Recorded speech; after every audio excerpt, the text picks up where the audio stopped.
Collections, a complete wholesale shop in tops, long tops, party wear tops, western wear tops and 2-piece sets and 3-piece sets. 4 tops కేవలం 500 మాత్రమే. 4 leggings కేవలం 500 మాత్రమే. 4 palazzo pants 500 మాత్రమే. 4 Patiala pants కేవలం 500 మాత్రమే. 3 ankle leggings 500 మాత్రమే.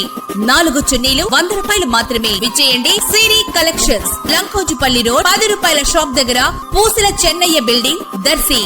దర్శి మండలంలో 2019కి ముందు టీడీపీ పాలనలో ఎన్టీఆర్ గ్రామీణ గృహాలు పథకం కింద వ్యక్తిగత గృహాలకు టాయిలెట్స్ నిర్మాణాలు చేసుకున్న వారికి ఉపాధి హామీ పథకం ద్వారా బిల్లులు చెల్లించాల్సి ఉండగా లాస్ట్ బిల్లు 2000 రూపాయల వరకు ఎక్కువ మందికి చెల్లించాల్సి ఉండగానే 2019 మధ్యలో ప్రభుత్వం మారిపోవడంతో లాస్ట్ పేమెంట్ 5 ఏళ్లుగా ఆగిపోయాయి. మరలా ఇప్పుడు టీడీపీ ప్రభుత్వం అధికారంలోకి రావడంతో ఆనాటి పెండింగ్ బిల్లు అమౌంట్ మంజూరు చేయడం జరిగింది. కొన్ని నెలల క్రితం దర్శి మండలానికి కూడా నిధులు రావటం జరిగాయి. నెలలు గడిచినప్పటికీ ఉపాధి హామీ పథకం దర్శి మండలం వారి నుంచి లబ్ధిదారులకు పెండింగ్ డబ్బులు నేటికి చేరలేదని తెలిసింది. ఎందుకు డబ్బులు ఉపాధి హామీ పథకం వారు అందజేయలేదనేది ఒక ప్రశ్నగా మిగిలిపోయింది. దేవుడు వరం ఇచ్చినా పూజారి కరుణించలేదన్నట్లుగా ఉంది కదా ఈ పరిస్థితి.